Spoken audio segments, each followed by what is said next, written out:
What is going on, guys? We're back, another episode of the Rubber Match here in Omaha, Nebraska. It's another gorgeous day because why isn't it a gorgeous day here in baseball paradise? Welcome into the show. I'm your host, Evan Kamico. We got a lot to talk about when it comes to the Arkansas Razorbacks, specifically their 4-1 loss in the opening round of the MCWS here in 2025. Arkansas falls to number 6 national seed LSU. The final score 4-1. Joining me in just a little bit, Christina Long, going to hop on from Hog Illustrated, Hog Beat. You know her. She's hopping on in just a little bit to break down that whole matchup. For now, I'm here. You're stuck with me. Let's go through our housekeeping as we always do. Again, guys, I'm going off the cuff. No cool graphics today. It is just me. It is a camera, and it is you guys sitting there at home. As always, thank you to all of my passionate viewers who watch the show. I don't know why you guys do, but you come here, and I hope I give you good content every single week. Let's do our housekeeping. We'll start with the Aloy Dinger count. Only one hit from the Aloy brothers, but they probably had the best combined bats last night against Cade Anderson, who was magnificent in 7 innings against the Razorbacks. Vahiva opened it up with a hit. No RBIs for either of them, no nothing. So the home run count for them still around 33, 34. So that's where we stand with Vahiva and Cahillo. It is actually 33. But Gabe Gackle, that was the story of the night last night. Zach Root goes out early. Again, Christina and I are going to break down this entire thing. And who does DVH call on? Gabe Gackle. No, not in the 7th inning, not in the 8th inning or the 9th inning trying to close out the game. Instead, he calls in on him in the 2nd inning when Arkansas already down 3-0. And Gackle, absolutely stellar. A career-high 6 innings pitched, a career-high 10 strikeouts. That puts his K count all the way up to about 78 for the season, 88, somewhere in that range. So Gabe Gackle, absolutely stellar. That's our Gabe Gackle K count right there. And then the last thing we do is we always look at the field view lineup. Look, that lineup ain't going to change. The only change is going to be who's on the mound. Gage Wood slated to start Arkansas's Game 2 against Murray State, so that should be really fun and a really interesting start. Again, Christine and I, we're breaking that all down in just a little bit. So you guys have to make sure to stick around for that interview because that's coming up momentarily. Before we get there, I do want to give my overall thoughts on this matchup last night and what we saw. Look, if you want to be mad about it, I think you have every right to be upset. It was a game Arkansas should have won. They should have been in more, but unfortunately, that's not the way baseball goes. And quite frankly, Zach Root going 1.1 innings was a bit shocking, but he was almost due for that downswing of a start. Again, we get into that in just a little bit, so I don't want to tease too much ahead, but just my overall thoughts on that matchup last night. It wasn't what you wanted if you're a Hog fan. Obviously, you want them to win. You want them to come out 1-0 because you now go from being in that 1-0 game, playing tomorrow night at 6 o'clock, to now you got to win 4 games in 4 days. The last team to do that and to win the national title, Oregon State back in 2018. I know that stat might give all Hog fans some nightmares, but Arkansas can do it. They have the pitching. There's a path to that national championship game in that national championship series, but it's not going to be easy, and now it starts with Murray State. That game tomorrow at 1 o'clock. So we'll have much more on that coming up after the break. Christina Long joins me, so stick around. The Rubber Match will be right back from Omaha after this.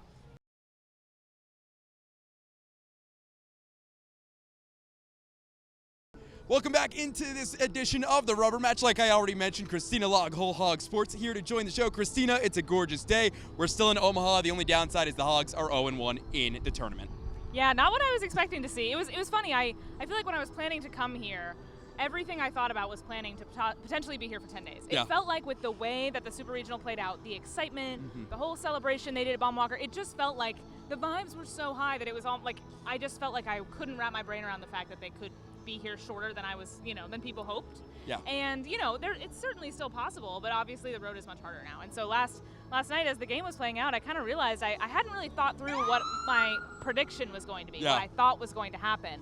And then afterward, I kind of realized that wasn't what I was expecting, and that I was kind of surprised. So it was not at all what anyone that traveled up here was hoping for, but I do think our stay, I don't think they'll go 0-2. I do think our stay will get extended. Yeah, well, we'll dive into Murray State in just a little bit, but back to LSU. You're kind of sitting there. I'm curious, what are you thinking after 1 inning? Because it's Zach Root, 14 pitches, Cade Anderson, about 16 pitches, and you're like, wow, we might be in for a great pitcher's duel tonight. And then the 2nd inning hits. Like, what was your first 30 minutes like sitting a couple seats down from me? Well, I was really concerned kind of going in because one thing that my coworker Matt Jones, who does a lot of our baseball coverage, had pointed out to me a few weeks ago was Zach Root he'll put together back-to-back long starts.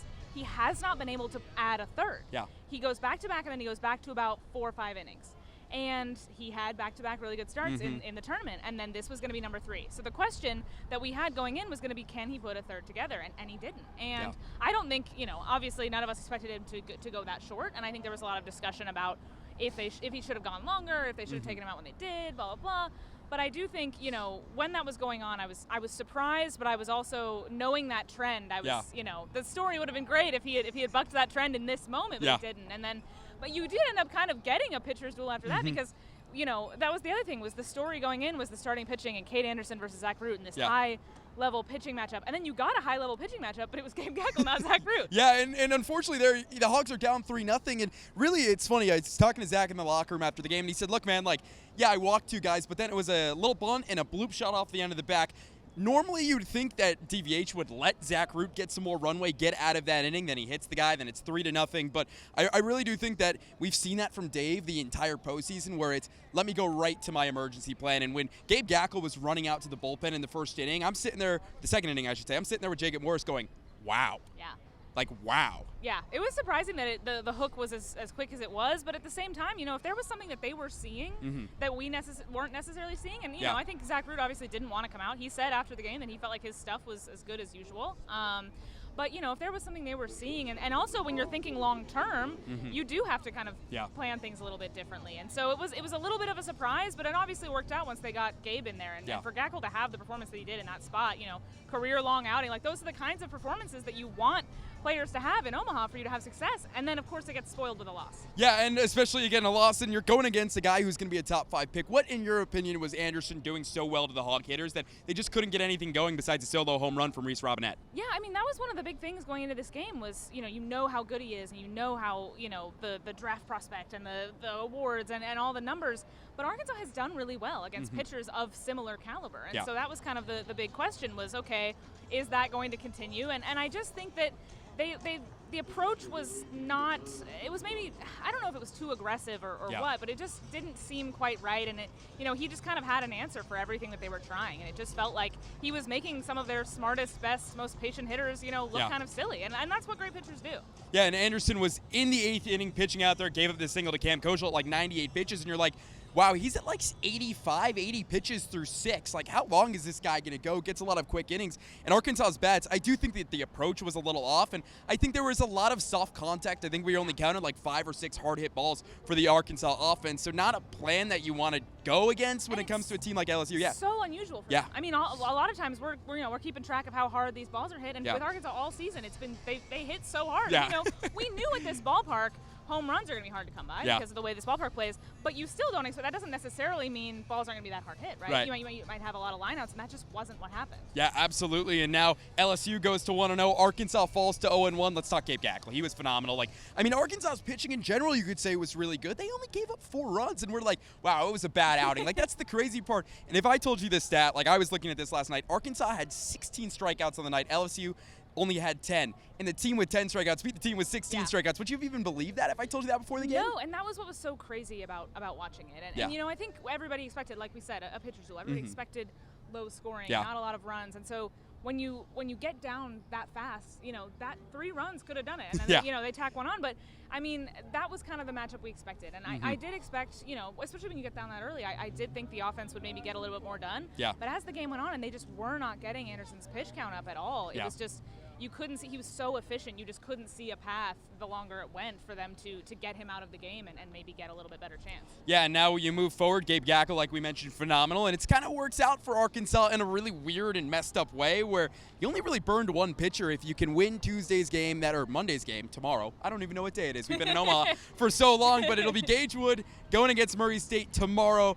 You could have Zach Root back, DVH was saying this morning, by maybe Tuesday or Wednesday. How big is that for this Arkansas team who is going to have to win 4 games in 4 days if they want to get to that championship series? Well, I think it's huge, and I think that's maybe another reason that they took him out when they did. They know they can save him. Why make him labor through when he doesn't maybe have it, when he's something's not right, when you could save him. And so I do think that's huge. I think if you can get Gage Wood to go as long as he could possibly go tomorrow, that's always going to be the goal. But I do think that having the performance that Gackle was able to have was huge for them, and I think that being able to save Zach Root is massive because of the fact that they might be playing LSU again. They might be playing a UCLA team that would have, I don't know. So I just think that with what they have coming down, that's what's so interesting about the postseason is that you have to kind of plan for that. Yeah, 10 strikeouts, 6 innings, a new career high in both of those metrics for Gabe Gackle. Let's look ahead to this Murray State matchup. What catches your eye about this 4 seed who nobody thought was going to be any good in the postseason? They go into Oxford, win that regional, turn around, and then go and win the super regional. Now they're here and they're facing Arkansas. The lineup.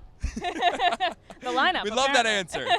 No, I mean, they've been a really fun team to watch. I came to their first game the other day against UCLA, and it was interesting how everybody in the crowd, whether they were a Murray State fan or not, was rooting for Murray State. That's how it gets when you have the Cinderella story. Everybody else here that's not rooting for another team, the team they're facing, is going to root for them.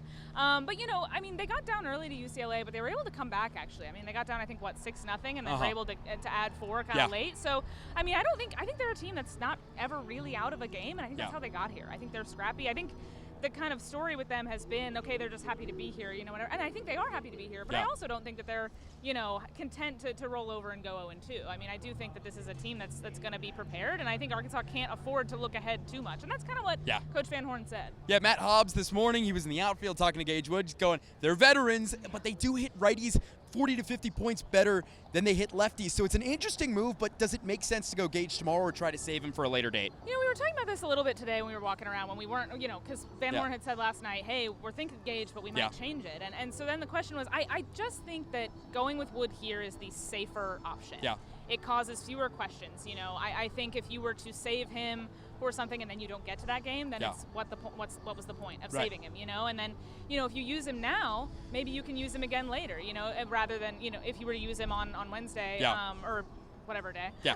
We don't know what Tuesday, day it is anymore, Wednesday, whatever day it is. We're just here to have some fun. You get to the point where, okay, can you use him again? You do have to think. So what happens in the loser's bracket is you play this game of, you can't look too far ahead, but you also kind of have to. You have to plan for that event. So that's what's so hard about the postseason and about the postseason in baseball. But I do think that going with Wood is the safest possible bet. And if everything that DVH has told us ever since bringing out Parker Coyle in Game 1 against North Dakota State, he's going to win the game ahead of him. That's the most important part. It's what failed them, you can say, last year when you had Hagen Smith in Game 2 and the K-State home run, whatever. They just didn't have the arms that they do this year. Who's going to be the biggest impact bat tomorrow against Murray State? Who's got to get this Arkansas offense going? Yeah, I mean, it was hard because yesterday his were so hard to come by. And I think what they had, the handful they had, it was one each for each player. You know, nobody had multiple. And I think, you know, getting somebody like Vahiva going, I mean, his kind of quieter postseason has been interesting to follow. I think the nice thing about this Arkansas team is that the lineup has been so good 1 through 9 that you kind of don't know where that hit, you know, where those hits might come from. But I think getting your stars going, it has to start with your stars. Right? I mean, if they're not hitting, who is? And so I think a guy like Vahiva, I think Charles Avalon, I mean, like, you know, he showed some flashes yesterday, but couldn't quite ever get anything really going. And so I think it's important for him to kind of be a tone setter. And, you know, like I said, get your stars going and let the rest fall into place. It's funny, Jacob asked me that same question on our Omaha Bouncy TV show, and I said Charles Avalon because he didn't get going till that 8th, 9th inning, but you'd almost like to see Arkansas, and I would have liked this yesterday, to see them play a little bit smaller than they did. We kind of talked about this earlier on where they were just trying to hit the long ball and hit it to the outfield, but how did LSU beat him? A dink single and a bunt. Like, that was something that Dave said 2 weeks ago. That's what we've been doing well. We've been playing everything, and then last night they didn't, which is kind of weird because everything that they told us was we're going to have to do everything here, and they did all of nothing besides just try to hit the ball out of the park. Right, and you could see them trying to pull so often and how it was backfiring against Anderson. And so I think, and what's hard is this has not been a team, I feel, that lives and dies with the home run the way that some of their recent teams have. Right. Obviously, they hit a ton of home runs, and it has won them games, and it has helped them. But we've seen them win games in other ways. So we know that they can do it. You know you're in this park. You know that you're going to be seeing the pitching you're going to be seeing. You know that that's going to be harder for you to achieve. So, you know, maybe that wasn't the plan, and it was just how it worked out. But I do think, you're going to have to string some hits together, ultimately. I don't think you're going to be able to rely on a home run. Well, the most fun part about tomorrow is not on the baseball field, but it's the fact that these teams are 2 and 3 in the Rocco's Jello Shot Challenge. So that's a big like non-storyline, but it's going to be fun. Have you been able to explore Omaha at all? What are your thoughts on the town overall? A little bit. So I was here in 22, so I've been here a little bit before. I have not actually ever made it to Rocco's because we tried to go last year and it was totally packed and we just weren't going to fight through. We're hoping to make it over there at some point just to experience it. I don't think anybody's going to touch LSU. I saw this morning they were at like 10. They were double anybody else. So nobody's touching them. It's a race for second place. But no, we walked around a little bit. I like Omaha a lot. I think, you know, being here for an event like this is what's special about it. I think anytime you come to any town, especially a Midwest town that gets together for an event like this, it's just super fun. And it's cool how many local businesses and restaurants lean into the baseball of it all. Well, in my defense, I do think that LSU does cheat the system at Rocco's, but we can talk about that another time, another place. Christina, before we let you go, any prediction for tomorrow? I do think Arkansas is going to win. Yeah. I think they're going to extend their stay. I worry about past that. I'm just not sure. I'm not optimistic personally, just because of how hard it is to battle through the losers bracket. But I do think tomorrow they're able to get the win, and I think they end the Cinderella run, which is going to be sad in one sense because it's been fun to watch Murray State. But exciting for this team because they love each other. They get to play more, and hopefully we'll see them a little bit down the line. All right, when we come back, I'll wrap up the show here from Omaha for the rubber match. That's going to do it for now. We'll send things to a break. Big thanks to Christina Long for joining. We'll be right back after this.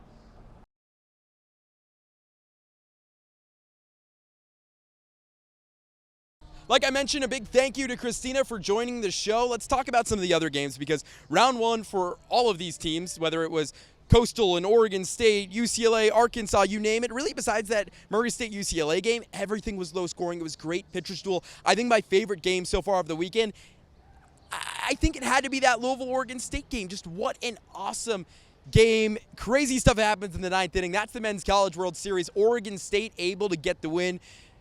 And after 2 days and 2.5 days, there's an elimination game going on while I'm filming this right now. I do still like my pick that Coastal is going to win that side of the bracket. But at this point, you're going to say LSU is going to come out. Anthony Ionson's going to get to throw tomorrow against UCLA. So I like LSU still, and I like their chances. But anything could happen here in Omaha. Again, I'll have so many more rubber matches coming up the rest of the week. Tomorrow on the rubber match, we'll break down that Arkansas-Murray State game. Either it'll be a fun breakdown, after it'll be pretty somber as we then get ready to head home because Arkansas would go 2 and out, and their chance at a national title is going to have to wait yet another year. That's going to do it, as always, for this episode of The Rubber Match. Thank you all for tuning in. I hope you've enjoyed our pictorial content as a whole. We have so much more if you go over on our website and our YouTube and our social medias.